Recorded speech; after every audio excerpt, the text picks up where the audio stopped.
Atlantic Television Network. First, the headlines. From Senegal, protesters clash with police after lawmakers postpone elections. From Syria, drone attacks kill 6 at U.S. military base. From Japan, Ukraine-born beauty queen gives up crown over affair. From Germany, crowds witness music composition change chords. From United States, powerful storms kill 3 people in California. From Australia, police warn citizens of cryptocurrency investment scams. From the line across the ocean to the land beyond the mountains, through the Sahara, we bring on sport news, live analysis, expert discussions on trending stories in politics, business, socio-economy, sports, and documentaries.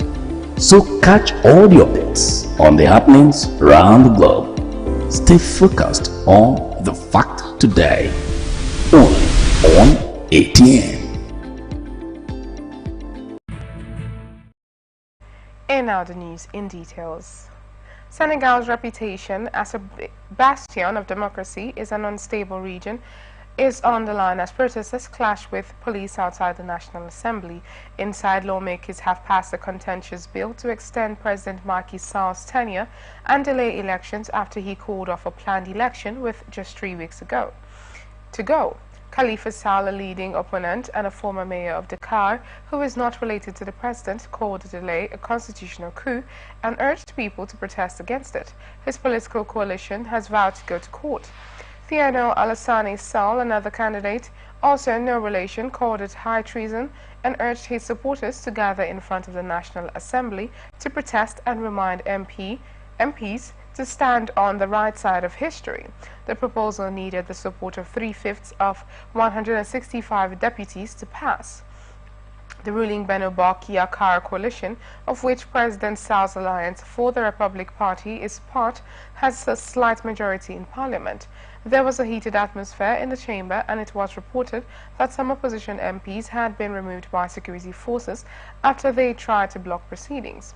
In the end, 105 MPs voted for the proposal. A 6-month postponement was originally proposed, but a last-minute amendment extended it to 10 months or 15 December.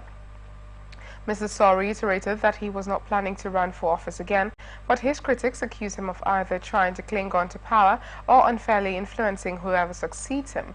No sooner had he announced the unprecedented postponement than protesters marched across the capital, Dakar, to call for a reversal. Burkina Faso has now introduced the World Health Organization's first recommended malaria vaccine, RTS-S, into its regular vaccination routine. This means that infants who visit health facilities for their routine vaccination in the West African country can now receive the malaria vaccine as an added way of staying protected from the disease. The first phase of this vaccine rollout is targeting almost 250,000 infants aged 5 months to 1 year in 27 health districts that are worst affected by malaria. Every year, 600,000 people die of malaria in Africa, according to the World Health Organization. Children under 5 make up to at least 80% of those deaths. Last month, Cameroon became the first country in the world to roll out this vaccine into its routine immunization program. More than 15 other countries in Africa are gearing up to do the same this year, according to the Global Vaccine Alliance, Gavi. The Spice Island of Zanzibar are facing a shortage of alcohol, which threatens the tourism sector of one of Africa's top travel destinations. Tourism generates about 90% of the Tanzanian's archipelago's foreign revenue. Prices of beer have shot up by almost 100% after the supply chain was disrupted by a sudden change of importers. The island's tourism minister resigned recently, citing poor work conditions. However, some have linked his resignation to the issues with alcohol supplies. Known for their stunning sandy beaches and rich cultural heritage, the Indian Ocean islands are popular with tourists from around the world. Last year, Zanzibar was ranked among the 10 best travel destinations in Africa by several tour magazines. But hoteliers now warn that problems over alcohol supplies might make the island lose its tourism shine. Several tourist hotels along the Matemwa beaches in the north of Zanzibar's main island are only serving soft drinks, and people in that area say they have to go to the main city, Stone Town, for alcohol. The medical charity MSF has warned of catastrophic humanitarian situation in a refugee camp in the Sudanese state of North Darfur. MSF said all its emergency thresholds for malnutrition had been reached and called for an immediate increase in international aid. It said at least one child was dying every 2 hours at the Zamzam camp near the city of Fasha. A war between Sudan's regular army and the paramilitary Rapid Support Force has displaced about 8 million people since April last year. Nearly 5 million people across Sudan now face emergency levels of hunger, the World Food Programme estimates. That's twice the number since the start of the conflict, it says. The humanitarian body says it has only been able to deliver vital aid to 10% of those in need in areas embroiled in the conflict.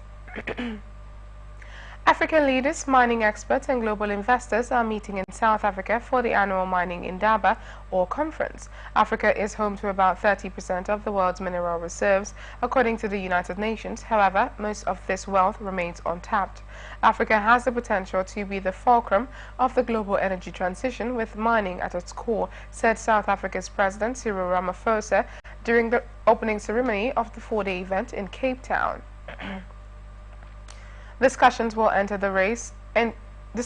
center around the race for Africa's critical minerals such as lithium, nickel, cobalt, manganese, and graphites, which are essential for generating renewable energy, including solar panels and wind turbines. However, South Africa is the largest greenhouse gas emitter in Africa. Most of these emissions come from coal-fired power plants, which generate 80% of the electricity in the country. The energy crisis in South Africa has made it difficult to take the coal-fired power plants off the grid. South Africa is pursuing a just energy transition, one that is at a pace and scale that our country can afford, and in a manner that ensures energy security and creates new opportunities for those affected, said President Ramaphosa. Several African countries with crucial mineral resources export them as raw ores with limited value addition done at the source. This has caused them to miss out on the maximum value of these resources. It has also led to exploitative labor practices in mining industries across Africa. A lack of infrastructure has also made it difficult for countries to get their minerals to markets in an efficient and cost-effective way. The Natural Resource Governance Institute reports that the mining industry has contributed to only 8% of total government revenues in the 15 most mining-dependent African economies.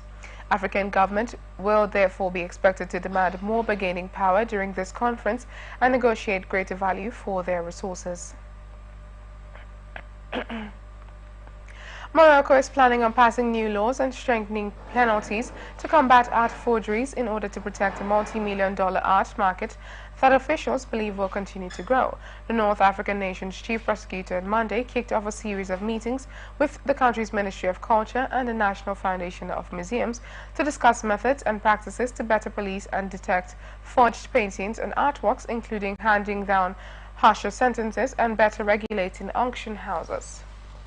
This problem is a real danger in this field, said Mehdi Ben, Morocco Minister of Youth, Culture and Communication. Moroccan paintings are now exported abroad to combat forgery. It is essential to clean this business. Officials value the country's art market at roughly $2.5 million and noted paintings in particular were gaining renown throughout the Middle East, particularly in Qatar and the United Arab Emirates. With their efforts, Morocco joins a list of countries to increasingly pursue forgeries, including the United States, where the FBI's art crime team has taken on a more active role pursuing forgeries like those of painter Jean-Michel Basquiat in 2023. A drone attack on the largest U.S. military base in Syria has killed at least 6 allied Kurdish-led fighters. The Syrian Democratic Forces said its commando academy at the Al Omar oil field in the eastern province of Deir al-Zur was hit in the early hours of Monday. It accused Iran-backed militias of launching the drone from a nearby area controlled by Syrian government forces. An Iran-backed militia umbrella group claimed it attacked the base on Sunday. There was no comment or reports of casualties from the U.S. military, which has about 800 troops in Syria to combat the Islamic State group. It was the second incident since the U.S. conducted strikes against Iran-backed groups in Iraq and Syria over the weekend in response to a deadly drone attack on a base in Jordan. The Pentagon confirmed to the BBC that there had been a rocket attack at its mission support site efforts in Syria on Saturday, but there were no casualties or damages in the incident. The SDF, which has controlled much of northeastern Syria since defeating IS terrorists in 2019 with the support of a US-led global coalition, said a statement that 6 of its commando fighters were killed in a one-way attack drone targeted their training academy around midnight on Monday. Iranian-backed militias used the Syrian regime-controlled areas in Deir al-Zur as a staging ground for terrorist attack, it alleged. The SDF condemned the attack and asserted its right to respond appropriately to the source.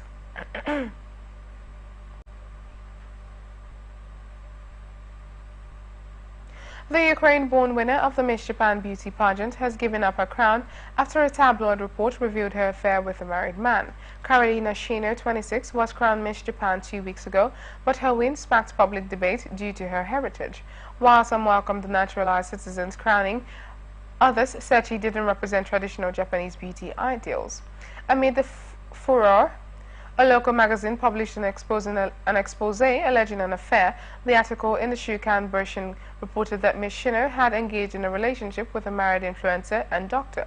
The man has not provided any public comment. In its initial response to the report last week, the pageant organizers defended Ms. Shino, saying she hadn't known the man was married. However, on Monday, organizers said she had confessed to knowing about the man's marriage and family. She had apologized for being misleading, and organizers had accepted her title resignation, the Miss Japan Association said. Ms. Shino also apologized to her fans and the general public in a statement on Monday, where she said she had acted out of fear and panic in response to the report. "I am truly sorry for the huge trouble I have caused and for betraying those who supported me," she said. The Miss Japan title will now remain vacant for the rest of the year, although there were several runner-ups. More than 100 members of Myanmar's border guard police have fled their post and taken shelter in Bangladesh to escape fighting between Myanmar security forces and other ethnic minority army. An official with Bangladesh's border agency said Monday.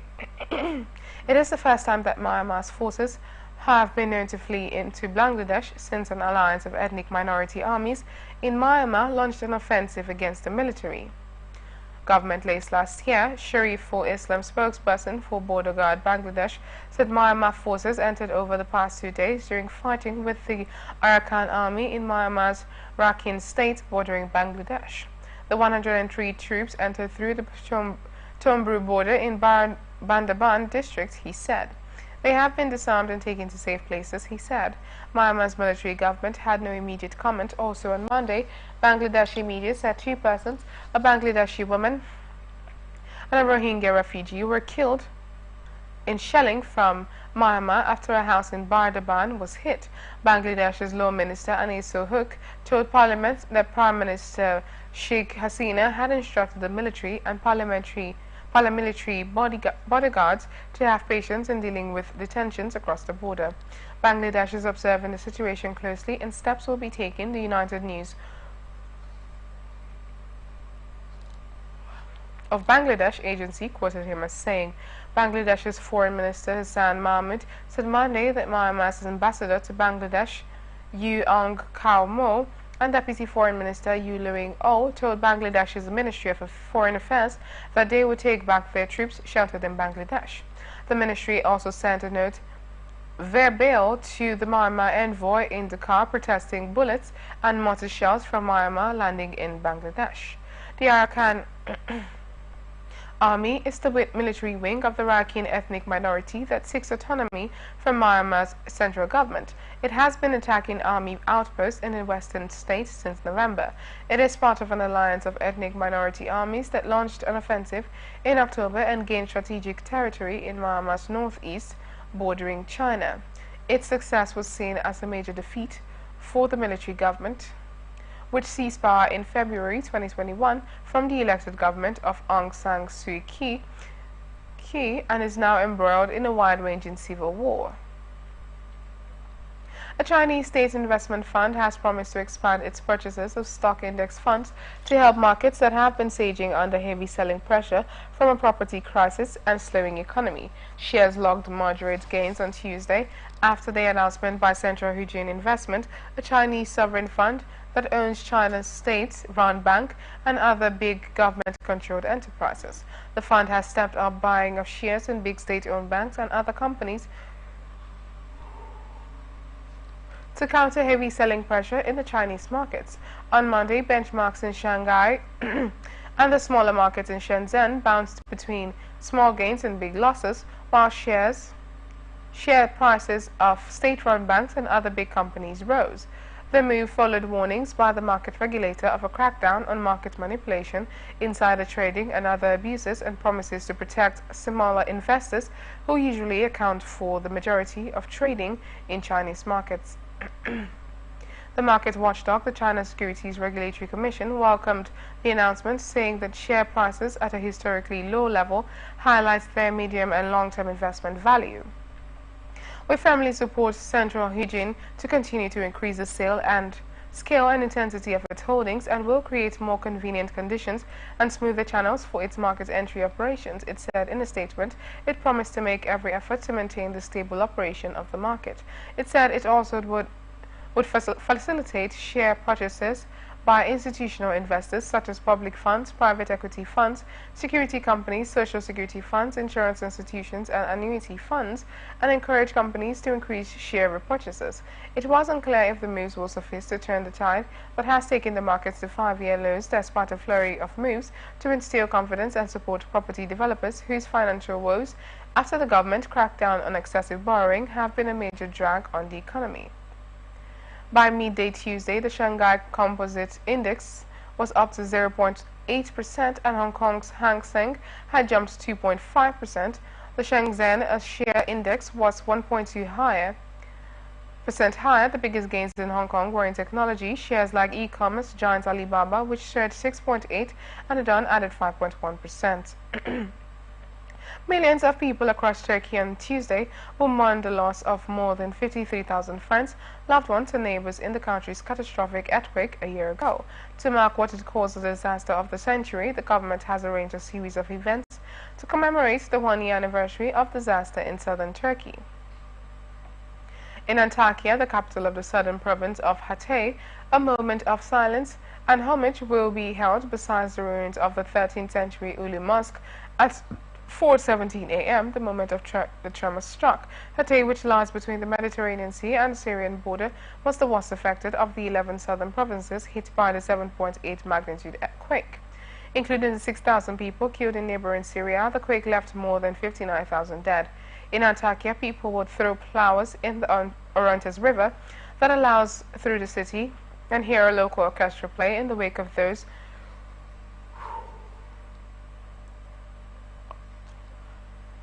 who have left. President Recep Tayyip Erdogan will be in Kahramanmaraş, the earthquake's epicenter, to inspect the work being done to rebuild the city and rehouse thousands of people who remain in tents and prefabricated containers.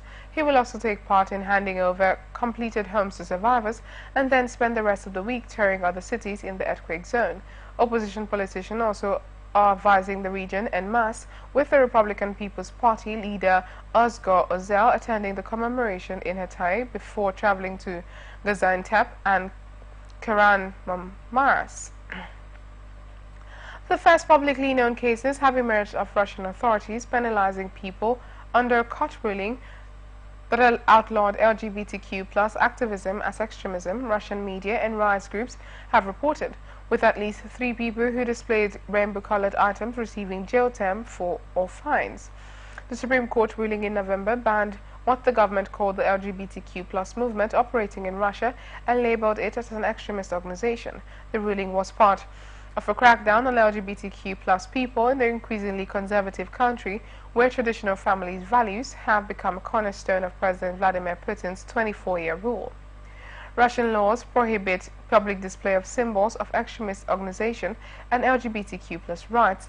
Advocates have warned that those displaying rainbow-colored flags or other items might be targeted by the authorities. On Monday, a court in Saratov, a city 730 kilometers southeast of Moscow, handed a 1,500 ruble fine to artist and photographer Ina Masina over several Instagram posts depicting rainbow flags, Russia's independent news site Mediazona reported. The case contained the full text of the Supreme Court ruling, which named a rainbow flag the international symbol of the LGBTQ+ movement. Mosina and her defense team maintained her innocence. According to the reports, Mosina said the posts were published before the ruling, at a time when rainbow flags were not regarded by authorities as extremist, and her lawyer argued that a police report about her alleged wrongdoing was filed before the ruling took force. The court ordered her to pay the fine nonetheless. Last week, a court in Nizhny Novgorod, some 400 kilometers east of Moscow, ordered Anastasia Yashova to serve 5 days in jail on the same charge for wearing rainbow-colored earrings in public, Mediazona reported. In Volgograd, 900 meters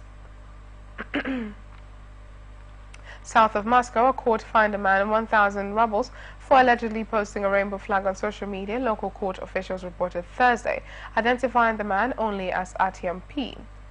The crackdown on LGBTQ+ rights in Putin's Russia has persisted for more than a decade. In 2013, the Kremlin adopted the first legislation restricting LGBTQ+ rights, known as the Gay Propaganda Law, banning any public endorsement of non-traditional sexual relations among minors. In 2020, constitutional reforms pushed through by Putin to extend his rule by 2 more terms included a provision to outlaw same-sex marriage. Ukrainian President Vladimir Zelensky said he is thinking about dismissing the country's top military officer as part of a broader leadership shake-up, a possibility that has shocked the nation fighting a war to end Russia's invasion and also worried Ukraine's Western allies. Zelensky confirmed in an interview with a press release late Sunday that he was thinking about removing General Valery Zaluzhny, the popular commander-in-chief of Ukraine's armed forces. He said he was contemplating the move to ensure the country remains led by individuals who are convinced of victory against Russia. A reset, a new beginning is necessary, Zelensky said. The review is not about a single person, but about the direction of the country's leadership. I'm thinking about this replacement, but you can't say here we replaced a single person, Zelensky said. When we talk about this, I mean a replacement of a series of state leaders, not just a single sector like the military. If we want to win, we must all push in the same direction, convinced of victory.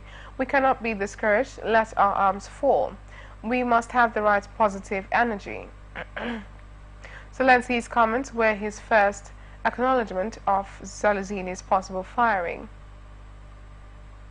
The potential ouster of the general already has caused an uproar in Ukraine and delighted the Kremlin as the war approaches its 2nd anniversary. Zaluzhny is widely respected among Ukrainian service members and considered a national hero. He is credited with stalling Russia's full-scale invasion in the early days of the war and expertly pushing back Moscow's troops. Kyiv Mayor Vitaly Klitschko criticized the possibility of Zaluzhny's firing, saying it was due to the general's leadership that many Ukrainians truly trust the armed forces. The longest and slowest music composition in existence had a big day. On Monday, it changed chord for the first time in 2 years. Crowds gathered at the church in Germany to witness the rare moment, which is part of an artistic feat by avant-garde composer John Cage. The experimental piece, entitled As Slow as Possible, began in 2001, being played on a specially built organ. It is not set to finish playing until the year 2614. That is 616 years away. Looking at the period of time in the other direction, the Renaissance was starting to rumble into existence in Europe. The composition, which in full is titled Organ 2 as ASLSP, As Slow as Possible, has now had 16 chord changes. Volunteers added another pipe into the mechanical organ to create the new sound at the Burchard Church in the German town of Halberstadt. While the composition officially started in 2001, it began with 18 months of silence, and the first notes only rang out in 2003. Some people reportedly booked tickets years in advance to experience Monday's chord change. The score is made up of 8 pages of music, designed to be played on either the piano or organ. Though the instruction is its title for the piece to be played as slowly as possible was clear, no exact tempo was ever specified. The last time chord was changed was exactly 2 years ago on 5th February 2022. The next schedule change will be on 5th August 2026, according to the project's website. In contrast to this current performance of epic proportions, the piece's premiere in 1987 lasted just shy of 30 minutes, but subsequent performances, including a 2009 rendition by organist Diane Luchis, lasted 14 hours and 56 minutes. Former Barcelona and Brazil football player Dani Alves has gone on trial in Spain accused of raping a woman in a nightclub. The 40-year-old has been in prison without bail for more than a year since the alleged incident took place in December 2022. Mr. Alves could face up 12 years in prison if found guilty. He first denied having met his accuser, but later said they had consensual sex. His trial ends on Wednesday. More than 30 people, including Dani Alves and his estranged wife, are expected to testify. The Barcelona court on Monday denied his request to suspend the trial so that he could be given more time to prepare, rejecting his claim that he had suffered a trial by media. Mr. Alves' accuser was among those to give evidence on the first day of the trial, speaking from behind a screen to protect her identity. She alleges he lured her into a toilet in the VIP section of a nightclub in Barcelona and then forced her to have sex with him. The woman's cousin and a friend who were both with her on the night of the alleged assault also testified on Monday. They said Mr. Alves had groped and flirted with them earlier in the evening. They also said the woman had initially been unwilling to make a complaint because she feared she would not be believed. In Spain, a claim of rape is investigated under the general accusation of sexual assault, and convictions can lead up to prison sentences of 4 to 15 years. The public prosecutor in the case is seeking a 9-year jail term for Mr. Alves and for him to pay damages of £150,000 to the woman. His mother, Lucia Alves, who was at the court on Monday alongside her son, could face prosecution herself after she named her son's accuser social media post before the trial. That was after court had ruled the woman could not be identified for her protection. Mr. Alves was formally charged in August, and a court later decided that there was enough evidence to send him to trial. A cynical and reckless people smuggler who crossed the North Sea in a small yacht with 12 Albanian migrants on board, including an 8-year-old boy, has been jailed. Edward Makaj, 50, and from Albania, was detained by border force officials after sailing erratically from the Netherlands to Lowestoft, Suffolk last August. The Home Office said the yacht had a faulty engine, no safety equipment, and was more than 3 times its capacity. Makaj was jailed for 32 months at Ipswich Crown Court. 2 of the migrants had previously been deported from the UK for committing serious offences. Steve Desmond, the Home Office immigration officer, said the men had since been deported again. "I think everyone would regard this crime as despicable," he said. "Clearly, all of those people on board were in danger of losing their lives, and it so easily could have happened." The Home Office said Makaj had set sail from Denver in the Netherlands in the early hours of 9th August. The Dutch Coast Guard tracked his yacht, which was being sailed erratically. Officials tried to make contact with Makaj, and when he failed to respond to their calls, the Home Office was alerted. Border Force intercepted the yacht 2 days later when it entered UK waters. The Home Office said Makaj was seen at the helm wearing a life jacket, waterproofs and boots, while the migrants were found below deck in cramped conditions, suffering from seasickness and with no safety equipment. 10 of the Albanians have since applied for asylum, the Home Office said. You are watching the international news on Atlantic Television Network. We return after this break. From the line across the ocean to the land beyond the mountains, through the Sahara, we bring all sport news, live analysis, expert discussions on trending stories in politics, business, socio-economy, sports, and documentaries. So catch all the updates on the happenings around the globe. Stay focused on the fact today, only on ATN.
Every day our lives are changed by history.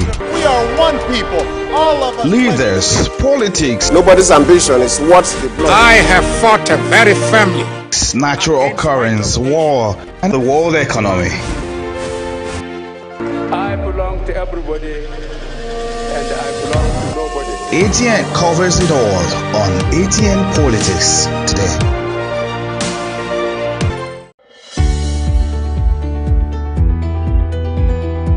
People into the country illegally. That is amazing. Honorable You human On the point of order, Honorable on the point of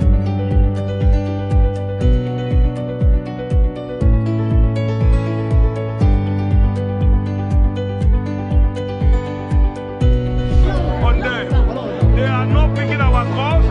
They made up their minds. So no agreement with the EU, but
From the line across the ocean to the land beyond the mountains, through the Sahara, we bring on. So on the happiest on the fact end. Welcome back. This is the international news on Atlantic Television Network. Now to the rest of our stories.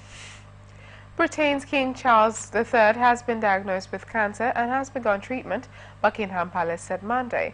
Less than 18 months into his reign, the 75-year-old monarch will suspend public engagements but will continue with state business and won't be handing over his constitutional roles as head of state. The palace didn't disclose what form of cancer the king has, but said it is not related to his recent treatment for a benign prostate condition.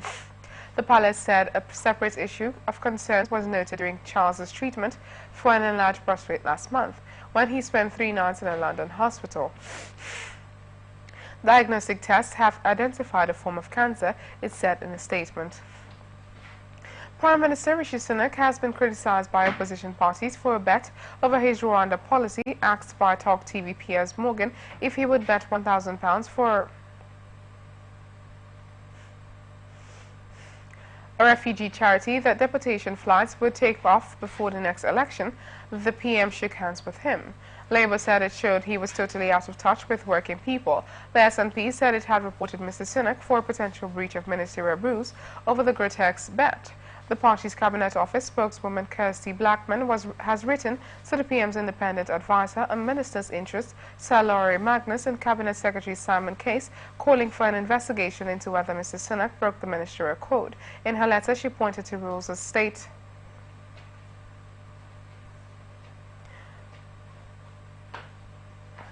ministers should ensure no conflict appears to arise between their public duties and the private interest, and that they should not accept any gift which could appear to compromise their judgment or place them under an improper obligation, Ms. Blackman said. Placing a bet on the lives of vulnerable refugees fleeing war and persecution is grotesque, callous and downright cruel, and shows how out of touch Westminster is with the values of people in Scotland. It is particularly shameful that Rishi Sunak, one of the richest men in the UK, thinks it is appropriate to accept a £1,000 wager and will remind ordinary working families that near-billionaire Sunak doesn't have a clue what life is like for the rest of us in a cost of living crisis. Labour Shadow Paymaster General Jonathan Ashworth said not a lot of people facing rising mortgages, bills and food prices are casually dropping £1,000 bets. Liberal Democrat Home Affairs spokesperson Alicia Carmichael said, instead of placing a trashy bet on the Rwanda scheme, the Prime Minister should put his money where his mouth is on the soaring NHS backlog. A man has been sentenced for smuggling live chameleons and venomous snakes into the UK. The shipment of more than 100 pygmy chameleons from Cameroon in Africa was intercepted hiding inside a box of snakes at Heathrow Airport in 2020, Humberside police said. Following the seizure, officers executed a search warrant at the home of Mark Brittain, which uncovered further evidence. Brittain pleaded guilty to 2 counts of importing articles that are subject to restrictions without declaring them. The 48-year-old of Steinberg Street, Hall, was given a 4-month suspended prison sentence at Hall Crown Court. He was also ordered to carry out 100 hours of unpaid community work. PC Reach Rural Task Force said the investigation involved authorities in the UK and Africa. This was an extremely lengthy and complicated investigation which involved working closely with the partners at the National Wildlife Crime Unit and Border Force, he said. I would like to thank all involved in bringing this case to court. Canadian police have apologized for the length of time it took to press charges against 5 ice hockey players accused of sexually assaulting a woman in 2018. Police in London, Ontario laid charges last week against 4 National Hockey League players and 1 former player. A review of the case found evidence that was not available in an initial investigation, police said on Monday. All 5 have denied wrongdoing and say they will plead not guilty. The 5 were members of Canada's World Junior Hockey team when the alleged assault took place. At a press conference on Monday, Police Chief Thai Chung said, "My sincerest apology to the victim and to the family for the amount of time that it has taken to reach this point. I am truly not happy about this," he said. Police closed an initial investigation into the alleged assault in 2019 and no charges were laid. But the file was reopened 3 years later when the case came under public scrutiny in Canada. Sergeant Catherine Dan, who leading the case review, said her department found that there were additional steps that could have been taken to advance the investigation. On Monday, the lawyers for the players made the first appearance on behalf of their clients in a London court. None of the players appeared. Prosecutors also requested a publication ban on the identity of the victim and 2 witnesses in the case. All 5 players are facing 1 count of sexual assault. Player Mike McLeod is also being charged with being party to the offence. The 4 players in the NHL are Mr. McLeod and Carl Foote with the New Jersey Devils. the Philadelphia Flyers' Qatar Hart, and the Calgary Flames' Dylan Dupe. The fifth is ex-NHL player Alex Formenton. Up until his arrest, Mr. Formenton played for Swiss hockey club Ambry Piotra. They have been on leave from their teams pending the outcome of the case.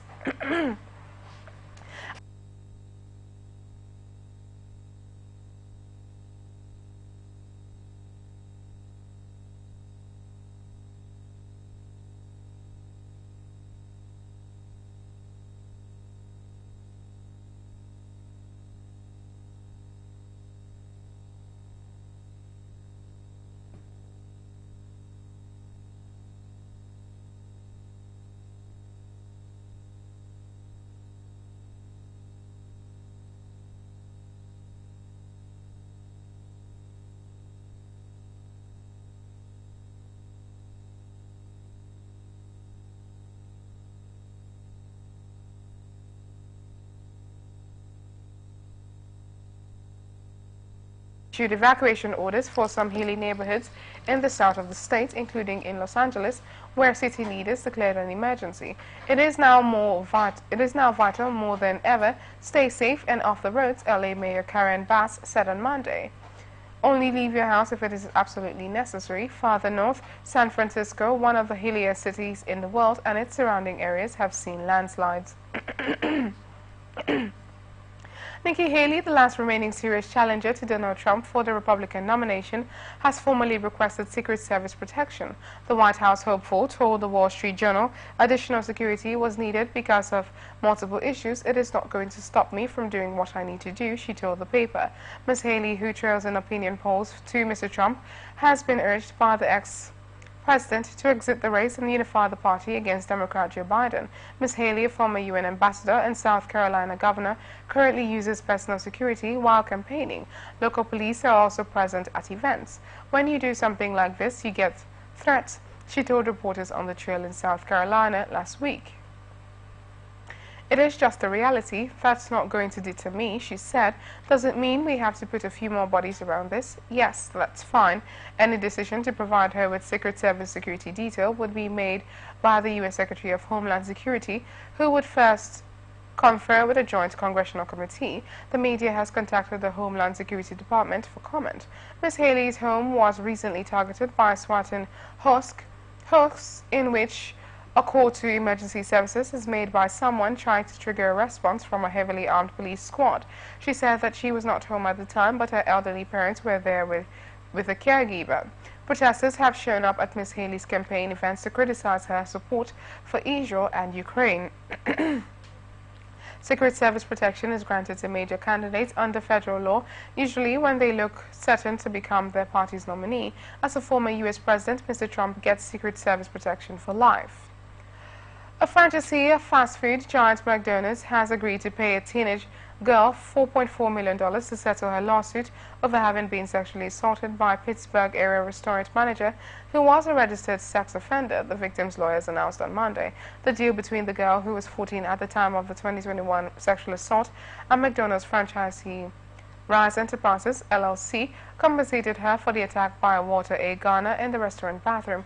At the time, Garner, now 44, had served prison time and was listed on the Megan Law website for sexually assaulting a 10-year-old girl. Garner pleaded guilty in 2021 to statutory sexual assault, indecent assault, and other charges for the McDonald assault, and is serving a state prison sentence. A message seeking comment was left Monday for the public defenders who represented him in that case and in the 2003 case that was resolved with a guilty plea to aggravated indecent assault and other charges.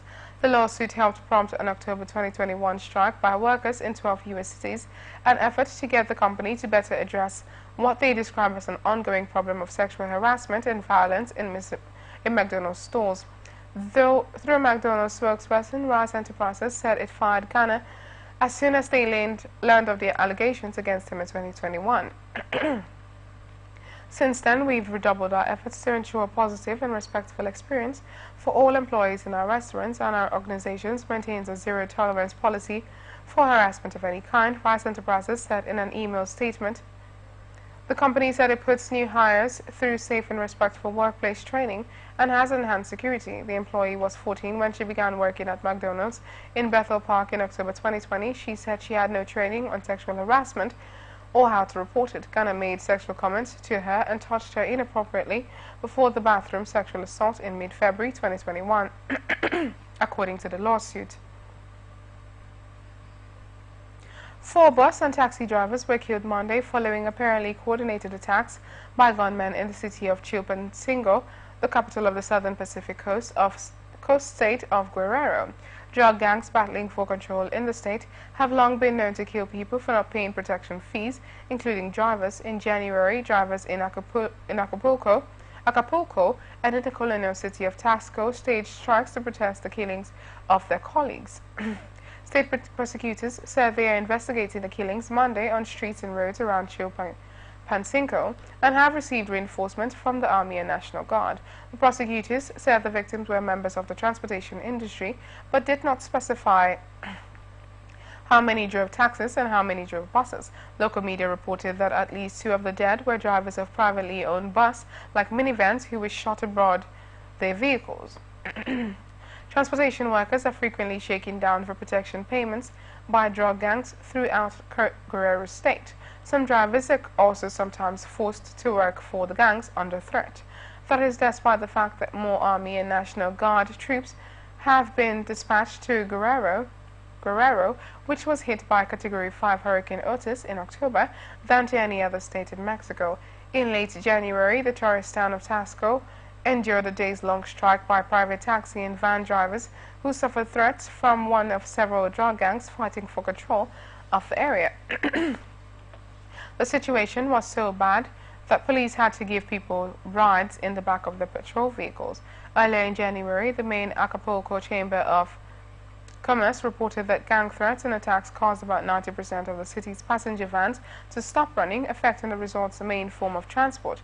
Acapulco has been bloodied by turf battles between gangs since at least 2006. The gangs are fighting over drug sales and income from extorting protection payments from businesses, bars, bus, and taxi drivers.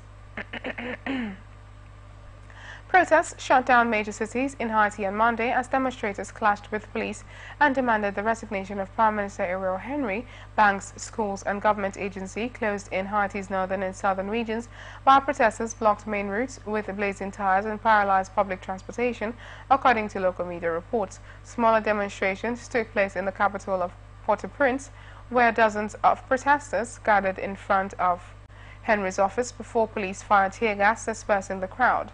Among the protesters was presidential candidate and former Prime Minister Claude Joseph, who was seen in a video wiping his face as supporters yelled, "We are not stopping."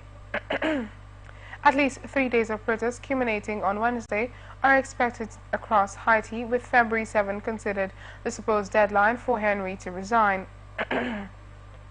The date is significant in Haiti. February 7, 1986 marked that day that former dictator Jean-Claude Duvalier fled for France, and February 7, 1991 marked the day that Jean-Bertrand Aristide, Haiti's first democratically elected president, was sworn in.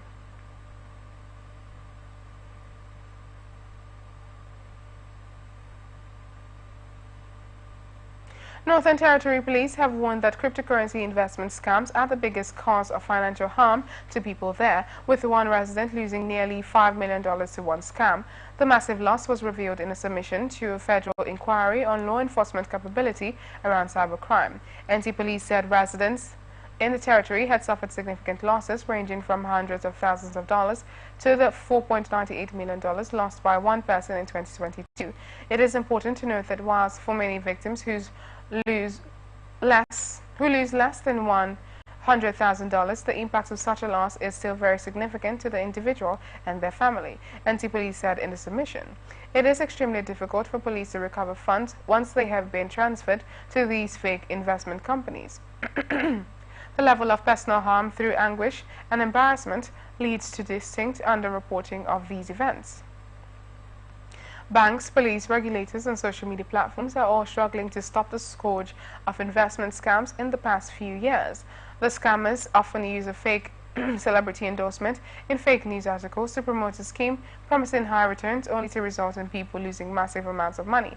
Australians lost a record $3.1 billion to scams in 2022, up from $2 billion in 2021. According to the latest data from 2023, there were losses reported to ScamWatch of $275 million from investment scams. And that's the international news for today. Before we go, another look at the major stories. From Senegal, protesters clash with police after lawmakers postpone elections. From Syria, drone attacks kill 6 at U.S. military base. From Japan, Ukraine-born beauty queens give up crown over affair. From Germany, crowds witness music composition change chords. From United States, powerful storms kill 3 people in California. From Australia, police warn citizens of cryptocurrency investment scams. I am Valentina Lawrence. Thank you for watching. You can follow us on all our social media platforms on X, Atlantic TV Net, Facebook and YouTube, Atlantic Television Network, Instagram, Atlantic TV Network. Or you can watch us live on our website, atlanticnetwork.tv. Do remember that peace and unity are the pathways to progress. Good afternoon.